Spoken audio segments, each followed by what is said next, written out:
Voilà, on y est. Cette 9e édition des rencontres Sciences et Humanisme s'annonçait très belle et cette promesse se trouve avérée. Je peux vous dire que c'est une des sessions les plus denses, les plus riches que nous ayons vécues, et aussi de par la qualité et le nombre de personnes présentes ici dans ce patio. C'est impressionnant. Si vous étiez à ma place, vous seriez à la fois ravi et terrorisé, ce que je suis. Mais bon, cette 3e journée des rencontres Sciences et Humanisme consacrée à la thématique Dire non, je rappelle brièvement que Henri David Thoreau, qui a vécu, qui est né à la fin du XVIIIe mais qui a vécu au début du XIXe siècle, en tant qu'essayiste, philosophe, enseignant, naturaliste et très proche de la nature, et proche également, créateur du mouvement non violent, a inspiré Gandhi, Martin Luther King, Tolstoï, et également les mouvements de défense de la nature. Par ailleurs, je l'ai dit hier soir, je le redirai encore tout à l'heure, cette 9e édition des rencontres Sciences et Humanisme est dédiée en hommage à Denis Mukwege, un de mes confrères, qui se trouve médecin gynécologue en République démocratique du Congo, à l'hôpital de Panzi, où il passe son temps à réparer les corps de jeunes enfants, filles, jeunes filles, femmes très âgées, mutilées par la barbarie, et qui ne pourront plus jamais procréer de leur vie. Et cet homme courageux a su s'exprimer à l'humanité entière, au monde entier, en disant, en désignant, en dénonçant cette barbarie, et qu'il ne fallait plus perpétrer au nom de notre humanité tout entière. Donc nous avons décidé, Isabelle et moi-même, de dédier cette 9e édition des rencontres Sciences et Humanisme Dire non à Denis Mukwege, qui un jour aura probablement la possibilité de voir toutes ces vidéos. Ce soir, nous avons donc 3e journée des rencontres, nous avons l'immense honneur, l'insigne honneur de recevoir Monsieur Boris Cyrulnik, qui va vous être présenté par Isabelle, ainsi que Vincent, et qui, comme tout le monde le sait, a été le premier à parler de ce mot qu'à l'époque on ne connaissait pas encore, la résilience, qui est en quelque sorte renaître de sa souffrance. Mais Boris Cyrulnik, c'est encore bien plus que cela depuis. Vous allez en apprendre davantage à travers ce que pourront vous en dire Vincent et Isabelle, et à travers ce qu'il va vous livrer dans son intervention, le langage des refusants. Il va vous dire qui sont les refusants, mais je peux vous faire une confidence parce que je l'ai appris de sa bouche, les refusants, c'est nous tous, probablement. Voilà, je vous souhaite une très très belle soirée. Je vous rappelle juste, je l'ai dit tout à l'heure, mais je le rappelle à nouveau, qu'à la fin de cette conférence, vous avez la possibilité de vous faire dédicacer des ouvrages au stand de l'édition de la librairie La Marge, par ailleurs, d'une part. D'autre part, en sortant, pour ceux qui ont déjà des tickets repas, vous sortez à ma gauche, et pour ceux qui n'en ont pas encore mais qui souhaiteront en avoir, vous sortez en face, de manière à éviter les bouchons. Je vous souhaite à tous une belle soirée et je vous retrouve tout à l'heure. Merci. On y va. Isabelle et Monsieur Boris Cyrulnik.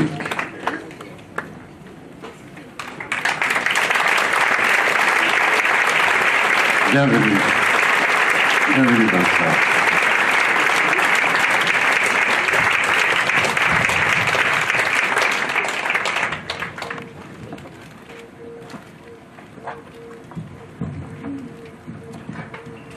Bonsoir Monsieur Cyrulnik, bonsoir à tout le monde.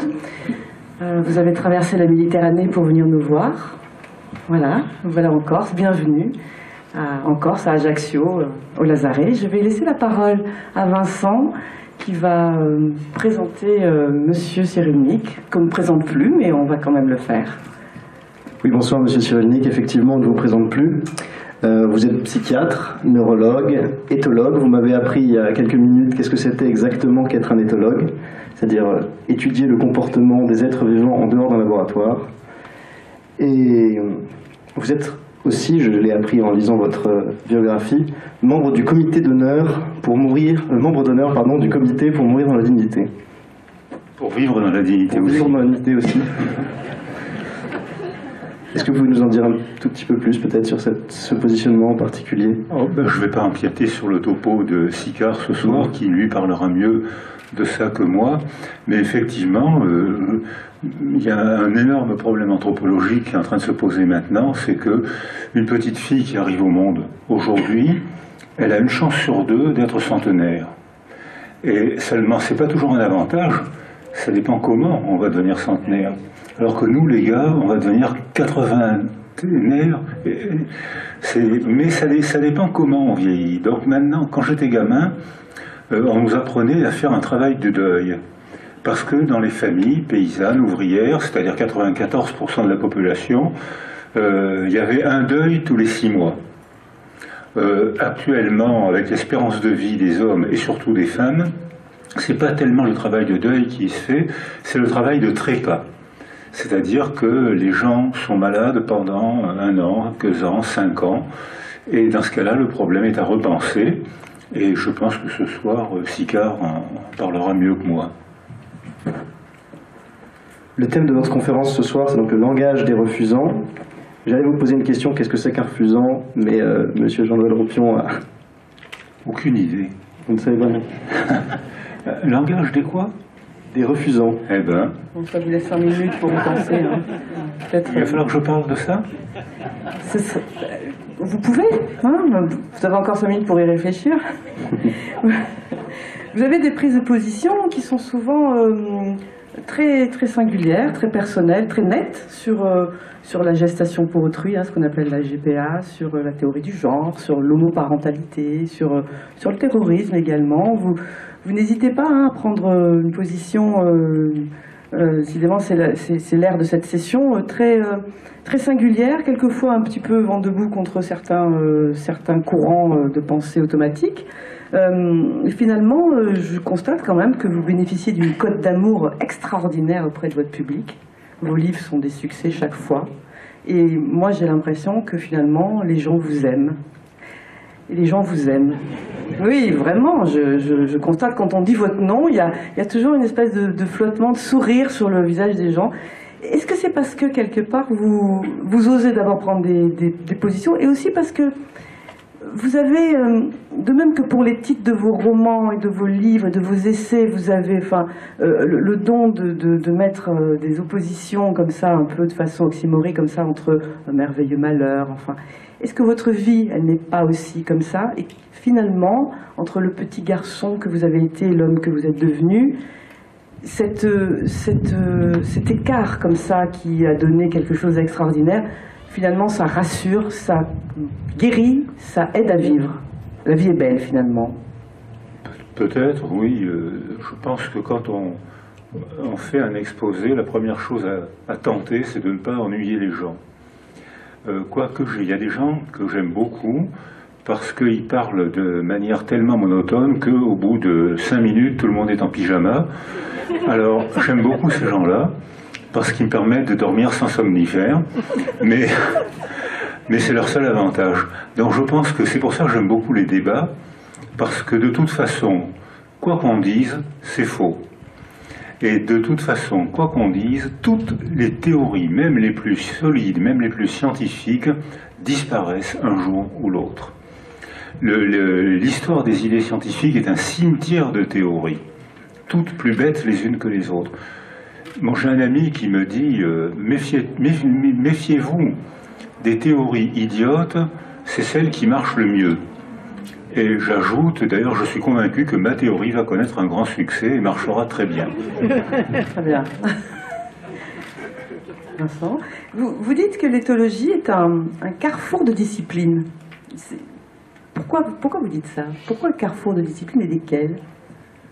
Quand j'étais gamin, on nous demandait d'apprendre soit la biologie, choisir son camp, soit la biologie, soit la psychologie, soit l'anthropologie.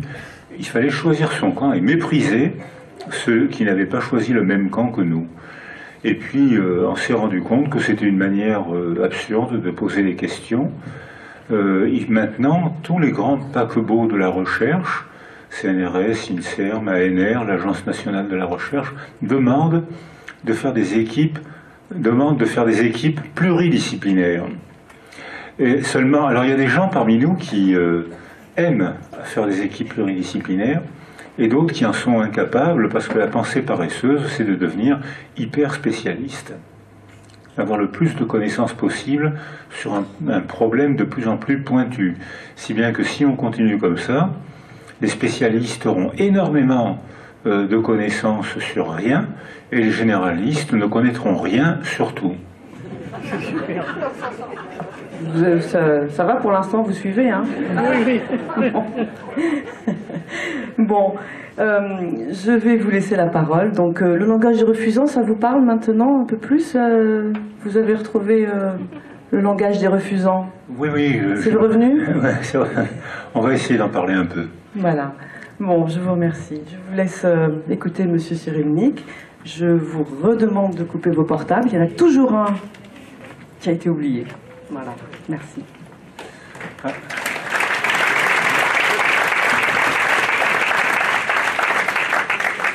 Alors voilà, c'est un dire non, c'est un sujet intéressant, c'est un sujet nécessaire, surtout avec les événements récents, et on a l'impression qu'il y a des gens qui veulent dire non, qui ont le courage de dire non, et d'autres, au contraire, qui aiment se soumettre, qui aiment dire oui.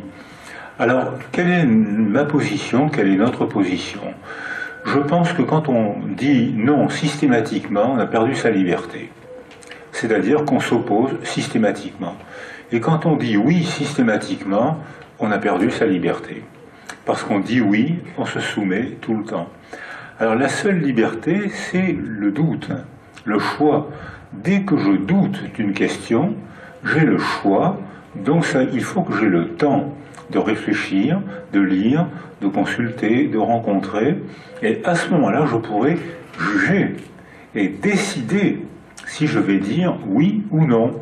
Mais si je suis systématique si je dis systématiquement oui ou systématiquement non, c'est que j'ai perdu dans les deux cas ma liberté. Alors ça pose un problème, c'est que quand j'étais enfant, et tous nos enfants ont le même développement, c'est-à-dire que de zéro, quand ils sont dans le ventre de leur mère, puis ensuite quand ils sont dans les bras de leur mère, elle décide. Tu te mets là, tu dors à tel moment, tu manges ça, je te lave, je te souris, tu dois répondre à mon sourire. Elle décide. J'ai aucun choix. Je suis pas libre, je suis ce qu'elle veut que je sois. Et puis quand arrive l'âge de 3 ans à peu près, elle me dit viens ici, et qu'est-ce que font tous nos enfants dès l'âge de 3 ans? Ils partent en courant. Ils disent non et ils partent en courant. Tous nos enfants ont fait ça. Et vous-même, je suis certain que vous l'avez fait. Alors qu'est-ce que ça veut dire? Ça veut dire que la première victoire de l'autonomie, c'est la possibilité d'accéder à dire non. Et ça pose un énorme problème, c'est que moi, enfant de 3 ans, je suis autonome puisque ma mère me dit viens là, et moi je pars en courant. Je suis fou de joie. C'est ma première victoire d'autonomie. Et elle me court après, elle me rattrape, et elle m'engueule, et elle me dit « Mais tu pars en courant, je vais rater l'autobus, je vais être en retard à mon travail. » Et alors que moi, j'étais fou de joie d'avoir ma première victoire d'autonomie, et je fâche la personne que j'aime le plus au monde, ma mère. C'est-à-dire que voilà l'idée que je vais garder pendant tout l'exposé, c'est-à-dire que si je dis non, je m'oppose, je risque de perdre mes amis, je risque de fâcher ceux que j'aime. Donc ma tendance naturelle, ça va être de dire oui pour rester proche de vous, pour continuer à vous plaire. Donc je vais dire oui, mais en disant oui, je ne vais pas être content, parce que, au fond de moi, c'est pas vraiment ce que je pense. Alors je vais dire non, mais si je dis non, je vais me fâcher avec vous, donc je ne serai pas content non plus. Alors ça pose, quel que soit mon choix, il est raté. C'est-à-dire que j'ai le seul choix possible, si vous m'en donnez la permission, c'est de prendre le temps de réfléchir, de douter, d'enquêter, de façon à accumuler les informations, de façon à juger. si je décide de dire oui, parfois, non, parfois. Et ça, c'est très difficile parce que, comme je vous le disais à l'instant, la facilité, c'est de dire non tout le temps, ou oui tout le temps, et dans les deux cas, je suis aliéné, j'ai perdu ma liberté. Alors, dans les théories psychologiques modernes, les théories de l'attachement, qui se développent énormément, surtout hors de France, et qui sont enseignées dans toutes les universités, et qui commencent à être un peu enseignées en France, dans les théories de l'attachement, on peut évaluer la manière d'aimer d'un bébé, et la manière d'aimer, ça révèle la manière de se socialiser. Parce qu'un bébé qui sourit, un bébé qui babille, un bébé qui fait des mimiques, qui échange un bout de gâteau, il nous séduit, on a envie de parler avec lui, et lui il fait son petit babil, il a 10 mois, il ne parle pas, et nous on reformule, ah ben oui, t'es gentil de m'offrir un bout de gâteau, et on lui apprend à parler. C'est-à-dire qu'un bébé, 2 enfants sur 3, à l'âge de 10-12 mois, ont acquis ce qu'on appelle l'attachement sécure. Et ces enfants qui savent aimer, qui savent se préparer à parler, ceux qui vont fournir la population des bons élèves et ceux qui vont bien se socialiser. Un enfant sur 3, en revanche, à la même époque, parce qu'il a été malade, parce qu'il y a eu un malheur autour de lui, dans sa famille, dans sa culture, il y a eu la précarité sociale, il y a eu violence conjugale, il y a eu la maladie, la mort, il y a eu une tragédie de l'existence, cet enfant a acquis un attachement insécure. Il n'ose pas vous regarder, il n'ose pas vous parler, il vous évite, ou il adresse les gens qu'il aime, où on ne comprend pas ce qu'il fait, ce qu'il exprime. Ces attachements insécures se socialisent, ont tout de suite un retard de langage, et ils se socialisent mal, et ils vont fournir à la population des mauvais élèves. C'est-à-dire que, à l'école, plus on fait la sélection tôt, plus on renforce l'injustice sociale. Alors que dans tous les pays qui donnent des passerelles et qui permettent des rattrapages, on voit qu'au Canada, il y a des rattrapages stupéfiants. Il y a l'Allemagne, l'Israël, il y a des tas de rattrapages stupéfiants où on voit des enfants mal partis, mauvais élèves, et ce qui fait du social aujourd'hui, c'est le diplôme, l'art de la parole, l'art de la relation. Quand j'étais enfant, ce qui faisait du social, c'était le corps. La force de la violence des hommes, violence qui était valorisée, qui était une valeur adaptative, pour travailler 15 heures par jour, pour aller dans les chantiers, pour aller dans les tranchées, et le corps des femmes pour porter les enfants, le plus possible, des garçons de préférence, pour aller à l'usine et dans les tranchées. Donc le développement de la personne était une valeur secondaire. Ce qui était important, c'était, on faisait du social, les femmes avec leur ventre, et les hommes avec leurs bras, et avec leur violence.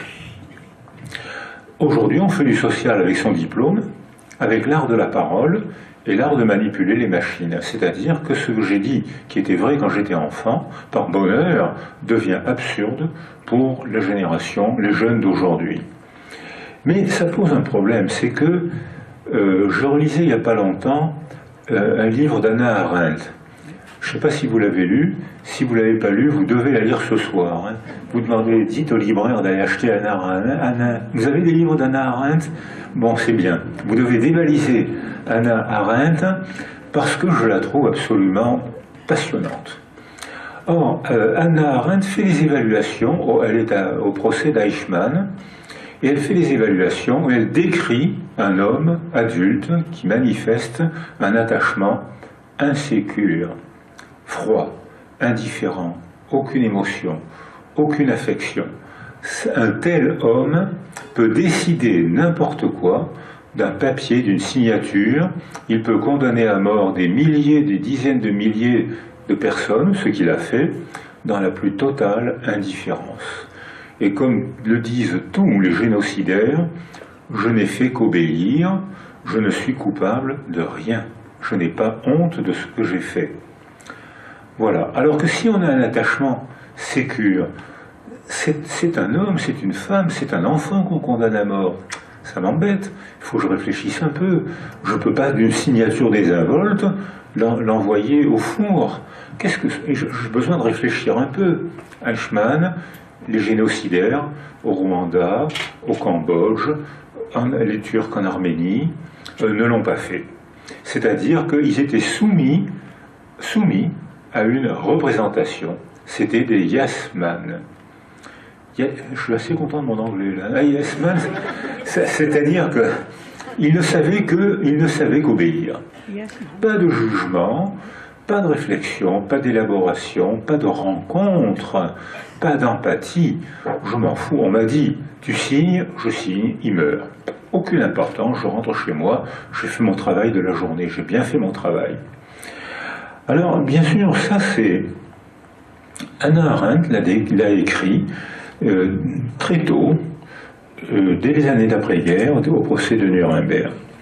Alors, il y a les yes man, mais il y a aussi les no man, c'est-à-dire qu'il y a des enfants parmi nous qui ont été isolés précocement, affectivement, et qui ne savent réagir aux relations que par l'opposition.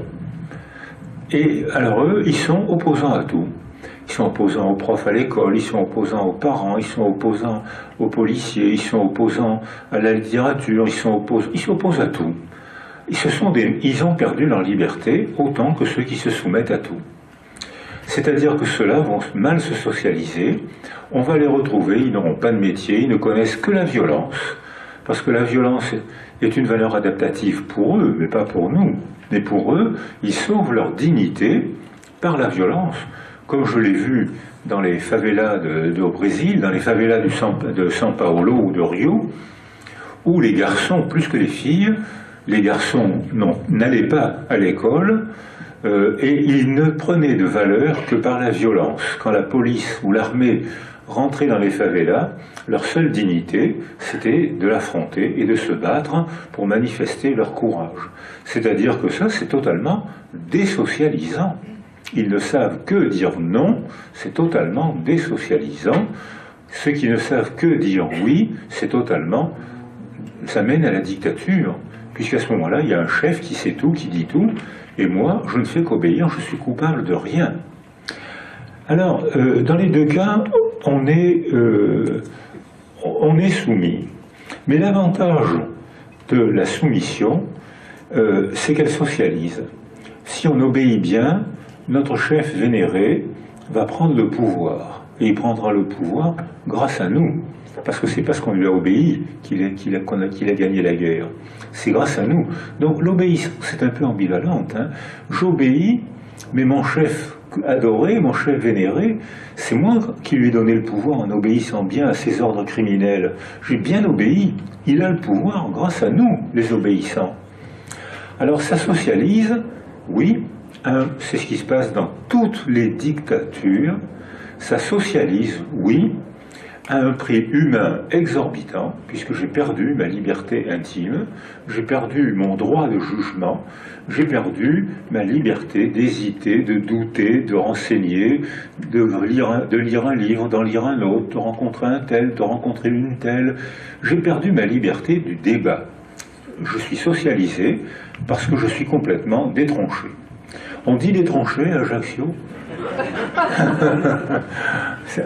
Je suis complètement détronché, donc c'est à ce prix que règne l'ordre, qui est une phrase de qui vous savez.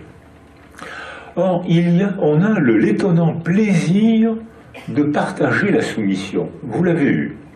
Le plaisir de réciter tous ensemble, le plaisir de chanter ensemble. Vous l'avez eu, je vous le souhaite. Si vous n'avez pas eu ce plaisir, je vous le souhaite. Alors les Corses, ils sont doués. Il faut faire attention aux Corses. Hein. Ils ont un pouvoir redoutable quand ils chantent les chants corses. Je vous défie de ne pas pleurer. Alors, mais on connaît ce plaisir de chanter ensemble. On connaît ce plaisir de réciter ensemble. Les pièces de théâtre, les poésies. On connaît ce plaisir de prier ensemble. Donc, même quand on n'est pas d'accord, on est bien ensemble parce qu'on a les mêmes mots, on a les mêmes références. C'est une facilité agréable et qui mène à l'arrêt de la pensée. Donc on chante, merci, bravo. Qu'on récite des poésies ou qu'on fasse des prières, merci, bravo. Mais qu'on ne fasse que ça, pas merci, pas bravo, parce qu'à ce moment-là, on est des soumis totaux à un régime totalitaire. Alors l'exemple de soumission absurde, il y a des slogans, on parle, quand on est soumis à un philosophe, à un chef religieux, à un chef idéologique, à un chef scientifique, quand on est soumis à une théorie, une idée, c'est bien, on est en pleine certitude. On n'a plus besoin de penser puisqu'on a la vérité, le chef nous dit la vérité. Donc c'est plus la peine de débattre, c'est plus la peine de lire, c'est plus la peine de penser. Ou plutôt, il n'y a qu'un livre à lire, Mein Kampf.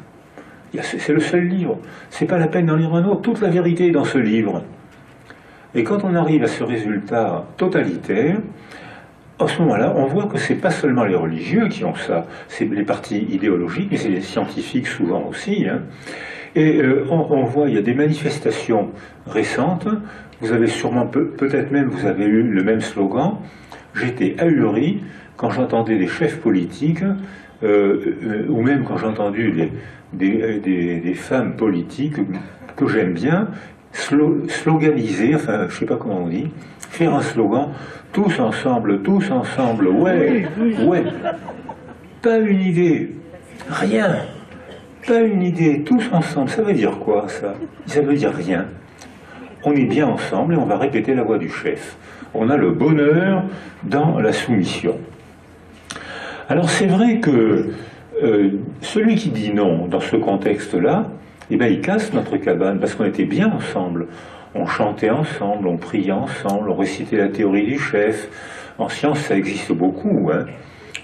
Votre serviteur l'a fait. J'ai eu mes diplômes, j'ai eu passé mes examens de spécialité et j'ai été reçu grâce à la théorie de la dégénérescence neuropsychique de Morel. C'est la dégénérescence, c'est-à-dire que ceux qui ne sont pas forts, ceux qui ne sont pas blonds, ceux qui ne sont pas riches, ben c'est la preuve qu'ils sont dégénérés. Vous êtes d'accord? Puisque... Alors, donc les nazis avaient perdu la guerre des armes, ils n'avaient pas perdu la guerre des idées, et j'ai été reçu à mon certificat de spécialité en récitant les théories de la dégénérescence de Morel. Ça reste entre nous, ça, hein, ça sort pas de la salle, hein, parce que faut pas que ça se sache, hein, c'est pas enregistré, j'espère. Donc ça veut dire que j'ai eu mes diplômes, comme beaucoup dans nous, on a eu nos diplômes en récitant la théorie de nos chefs, et si on n'avait pas récité la théorie de nos chefs, on aurait été collés. C'est facile la soumission, hein. C'est tentant la soumission. On est reçu, on n'a que des copains, on arrête de réfléchir, on n'a plus besoin de lire, on n'a plus besoin de rencontrer. C'est le bonheur dans l'agonie psychique. Mais il y a plein de gens qui prônent ce genre de bonheur dans la servitude. Alors arrive un gars qui dit non. On le déteste. Il casse notre cabane. On adorait le chef philosophe qui avait... Ce qu'il disait, c'était que la vérité. Et puis arrive un gars qui dit non. Vous êtes sûr que c'est la vérité? Moi je pense que si par malheur on le croit, il casse notre cabane. On a perdu l'adoration qu'on avait pour notre chef.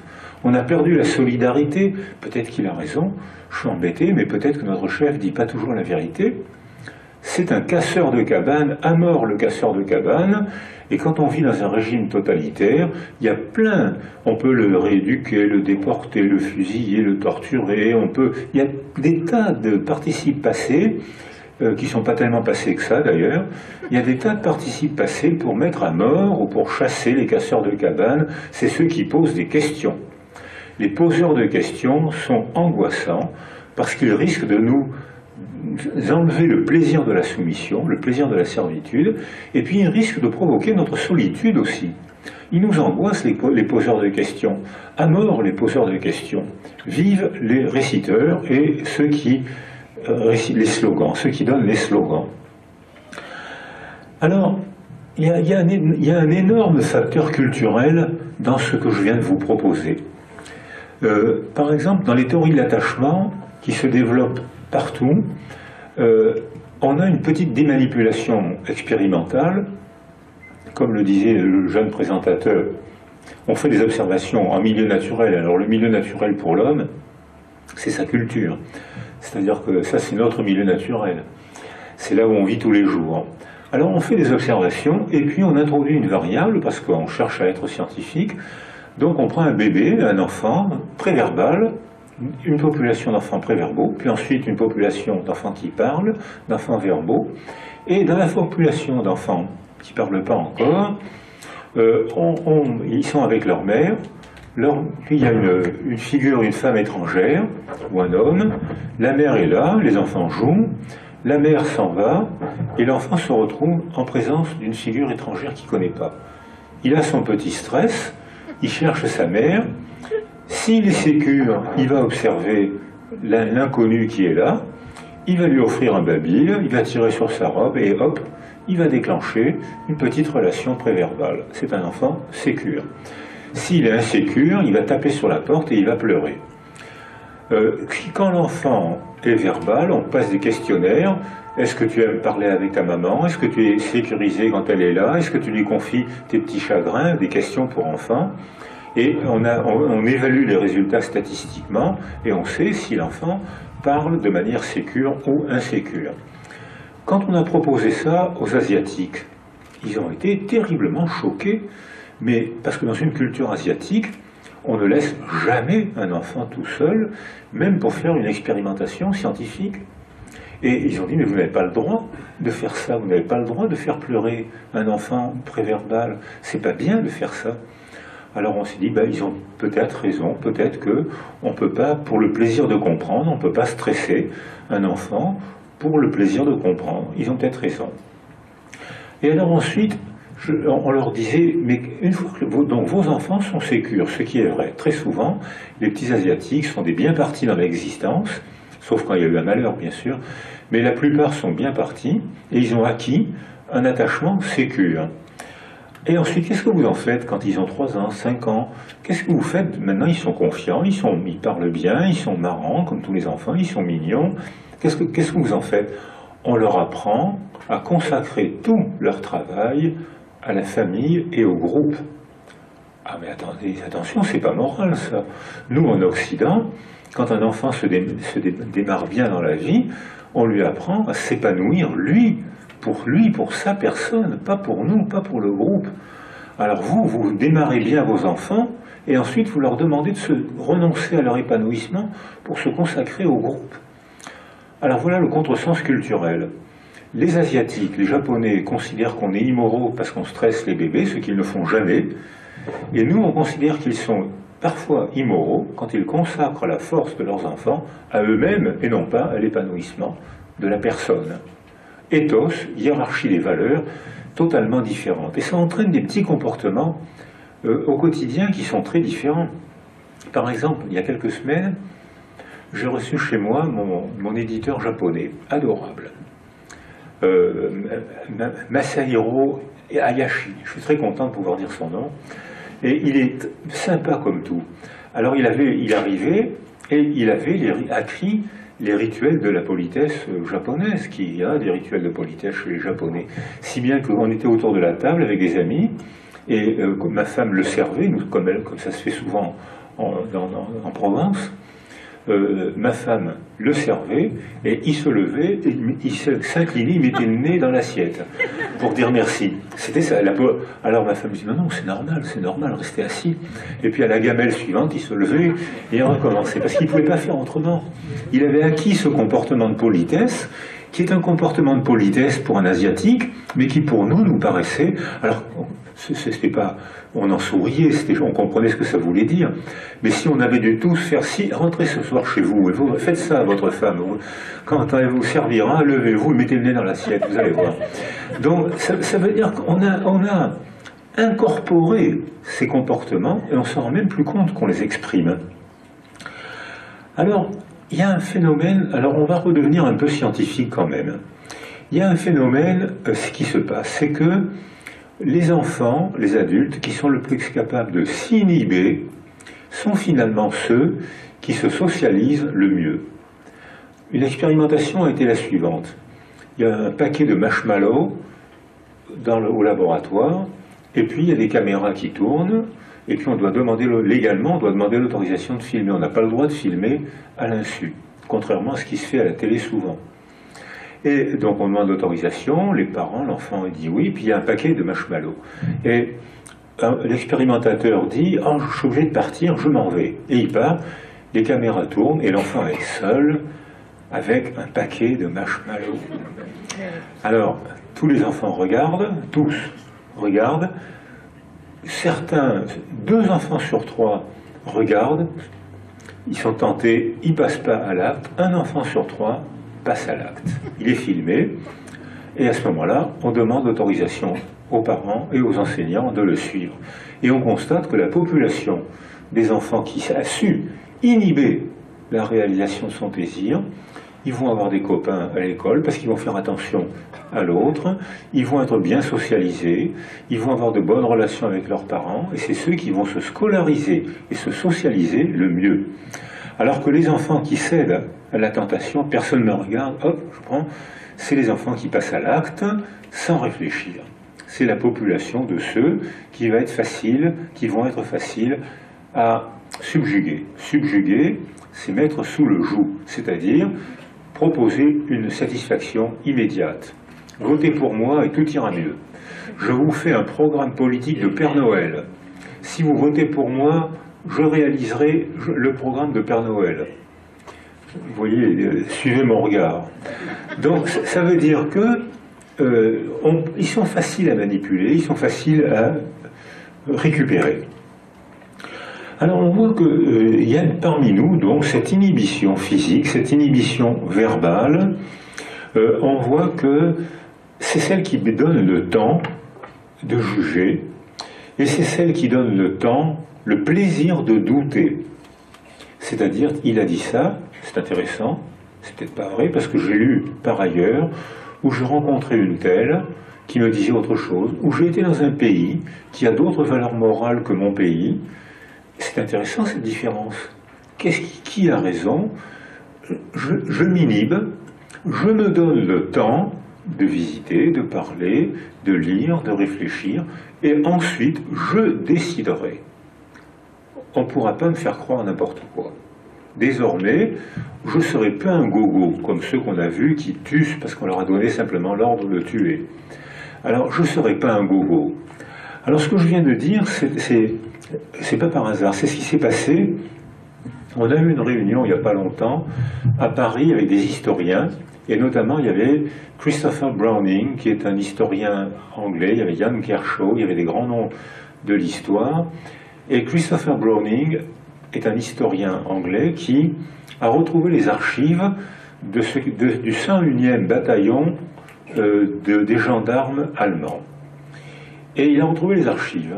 Ils étaient, je crois, 30 ou 300, je ne me rappelle pas, et ils avaient pour ordre d'entrer dans les écoles d'Ukraine et de tuer les enfants juifs et tziganes un par un d'une balle dans la tête. Et l'ordre leur disait, vous entrez dans l'école et vous tuez, vous tirez dans la tête. Et l'ordre disait, c'est une mission très difficile, seuls les plus forts d'entre vous pourront réaliser cette mission.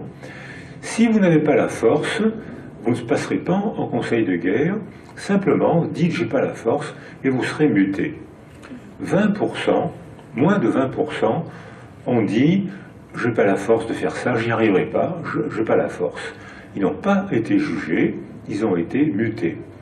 Christopher Browning ensuite retrouve leurs lettres à leur famille, à leur mère, à leur famille. Qu'est-ce que disent ces 15 ou 20%, c'est l'ordre de grandeur. Qu'est-ce que disent ces 15 ou 20% de refusants?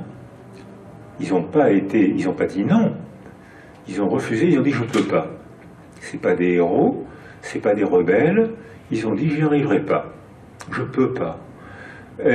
Qu'est-ce qu'ils écrivent dans les lettres retrouvées par Christopher Browning? J'ai honte de ne pas avoir eu le courage d'effectuer ma mission. Donc c'est pas des héros. Ils n'ont pas trouvé une valeur morale, mais je ne supporte pas de tuer un enfant, je ne le ferai jamais, pas du tout. Ils l'ont pas fait parce qu'ils ne pouvaient pas, ils avaient honte. Alors, ce qui est assez étonnant, c'est que la plupart des gens de ce bataillon étaient des gens tous très diplômés. Histoire, philosophie, médecine, ils étaient tous diplômés. Ils avaient perdu leur faculté de jugement et ils se soumettaient à un ordre criminel absurde et ils avaient honte de ne pas pouvoir exécuter l'ordre. Les autres étaient des courageux. Alors voilà où mène un peu cette soumission quand on perd la faculté de jugement ou quand une culture ou une relation d'emprise, une relation nous empêche de juger. Alors, tout à l'heure je vous parlais du contexte, il faut bien remettre ça dans le contexte.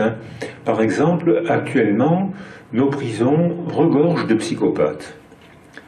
Je suis de la qualité d'avant-guerre, je peux vous assurer qu'un psychopathe, c'est-à-dire un bagarreur qui frappe avant de parler, je peux vous assurer qu'un psychopathe en temps de guerre, il est décoré. Un psychopathe en temps de paix, il est emprisonné. Donc il faut bien comprendre que c'est une transaction, c'est pas une valeur supérieure, c'est une transaction entre ce que je suis et ce qui est autour de moi. Alors cette soumission, c'est une bonne affaire, parce que on n'a que des amis quand on se soumet.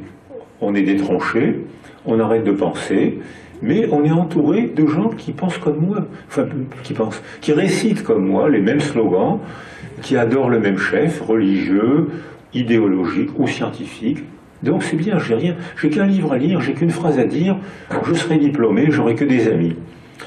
Alors ça c'est exactement ce qui est en train de se passer actuellement, c'est ce que j'appelle, c'est ce que Victor Klemperer appelle le langage totalitaire. C'est-à-dire qu'il y a une manière de parler qui fait qu'on arrête, si on y croit trop, on arrête le jugement, on arrête le plaisir de réfléchir. Alors dans ce langage totalitaire, il y a le cliché. Hannah Arendt disait « Le discours de Eichmann est étonnant, il n'y a pas une seule idée personnelle, il n'y a qu'une récitation de clichés. » Ce qu'on entend actuellement, où on voit avec les événements récents, ou ce qui se passe dans les périodes de guerre, où il n'y a que des clichés. Il n'y a pas de raisonnement. Parce que dans la guerre, celui qui raisonne en période de guerre, eh bien, il est mort. En période de guerre, il faut vite passer à l'acte, et si on réfléchit, on est mort. Alors on constate aussi que l'avantage de ce langage totalitaire, c'est qu'il crée des sensations d'évidence. Et que tous les mots sont détournés de leur sens initial. Par exemple, Klemperer dit, quand j'étais enfant, on parlait, quand on voyait le nazisme se développer, d'abord ça faisait rire les Allemands, qui est un peuple très cultivé, très généreux, très cultivé, et ils riaient devant la stupidité des théories nazies. Ils disaient, mais comment voulez-vous que ça marche? C'est tellement bête. En 10 ans, en 1929, 3% du parti nazi ont voté nazi, 3% des Allemands ont voté nazi. En 1933, Hitler a été élu avec 37% des voix. En 1939, 95% des Allemands levaient le bras et votaient nazi. En 10 ans, tout un peuple cultivé et intelligent était mis sous le joug, subjugué, sous la tyrannie.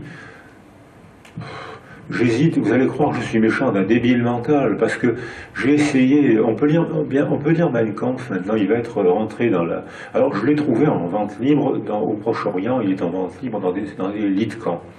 Mais en France, il va arriver, lisez-le, lisez 20 pages, non, ou alors le mieux, si vous courez vite, volez-le, et partez en courant, pour pas donner de droit d'auteur quand même.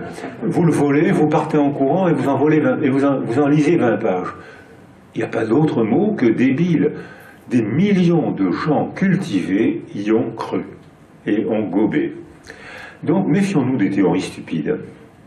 Alors, Victor Klemperer dit le mot fanatique qu'on employait au début des années 30 a disparu et maintenant on n'emploie plus que le mot héroïque. Ça désigne la même personne qui fait les mêmes actes, mais il n'y a plus la connotation péjorative du mot fanatique, désormais, on l'encense en disant s'il tue des enfants d'une balle dans la tête, c'est qu'il est courageux, c'est un héros. Alors, donc on voit que il y avait d'autres mots. Par exemple, les Français en Algérie. Je suis né en 1937, j'ai donc connu 2 guerres, j'ai subi la guerre de 40 et j'ai été conscrit pendant la guerre d'Algérie. Il y avait des mots, il y a des gens dans la salle qui l'ont connu aussi, il y avait des mots qui disaient « on va casser du bois ». C'était un mot, une douce métaphore qui disait « il ne veut pas parler, donc enlève-lui les menottes et dis-lui s'échapper, et quand il va courir pour s'échapper, tu pourras lui tirer dans le dos, tu diras que tu as été obligé de tirer. » Et cette mise en scène criminelle se désignait par la gentille métaphore de casser du bois.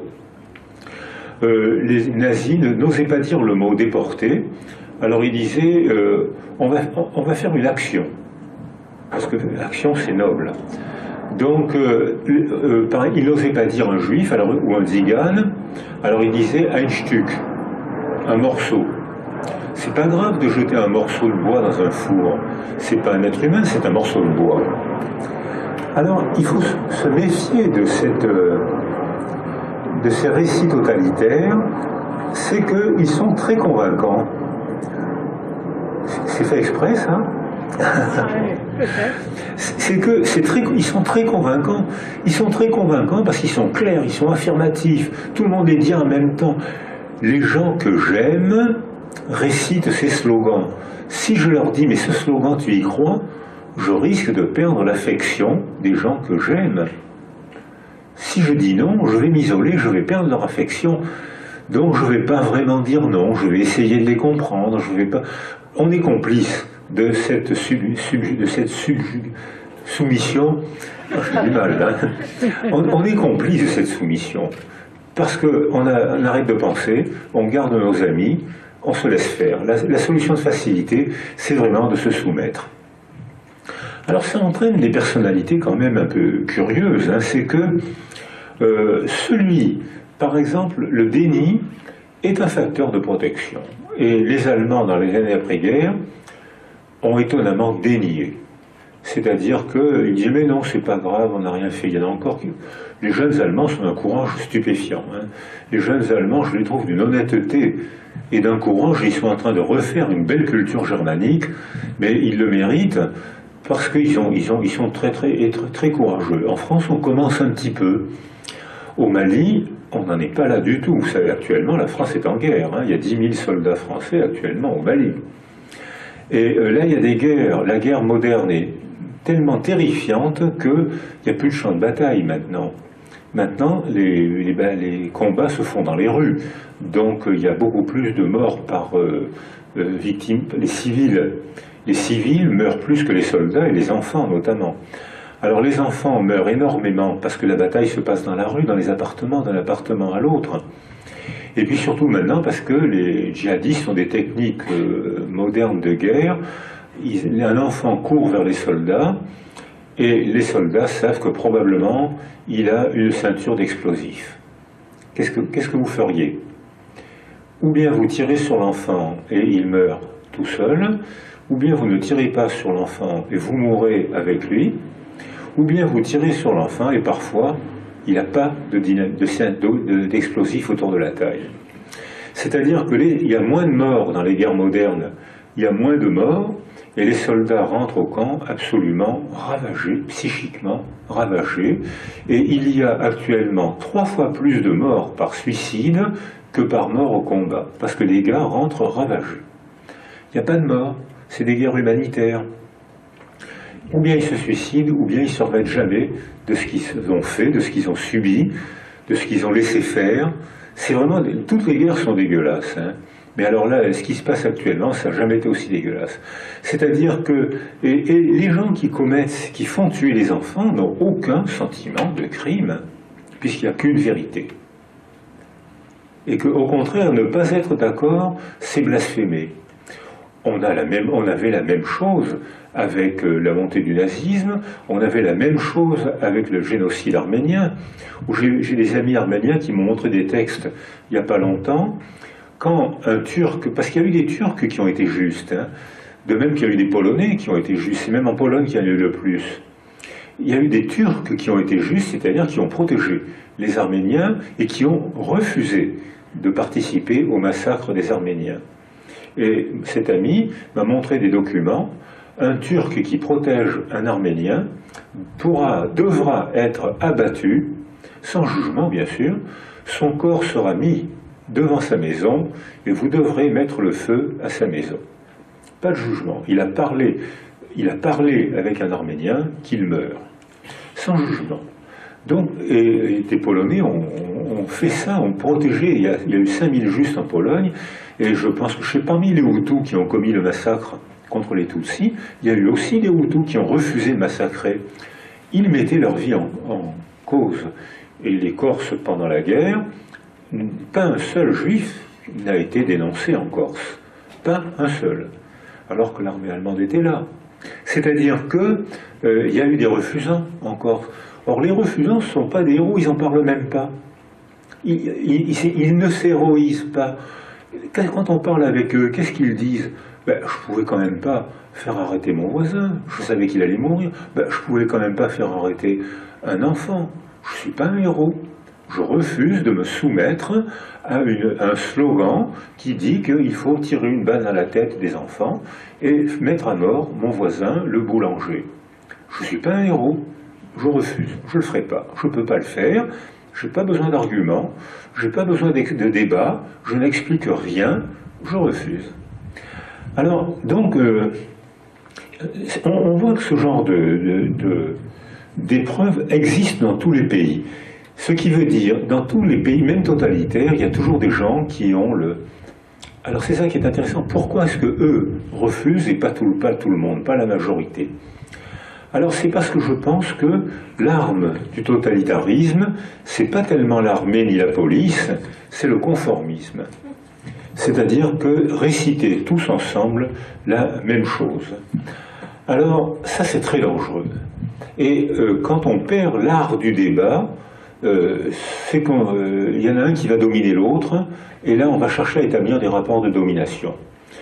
Alors il y a une expérimentation que vous connaissez sûrement, je vais la rappeler en 2 mots, avant de vous donner la parole, qui montre, c'est l'expérience de Milgram, dont vous avez sûrement entendu parler, beaucoup de gens dans la salle.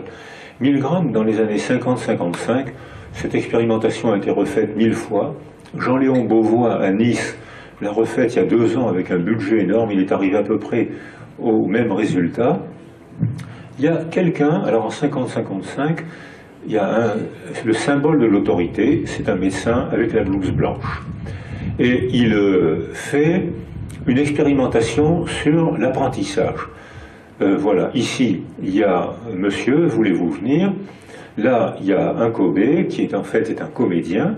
Et là, il y a des lampes qui s'allument et qui indiquent la décharge électrique que vous, monsieur, vous allez lui envoyer chaque fois qu'il fera une erreur. Alors 10 volts, 20 volts, 50 volts, 400 volts, mais là, attention, là, 400 volts, il risque de mourir.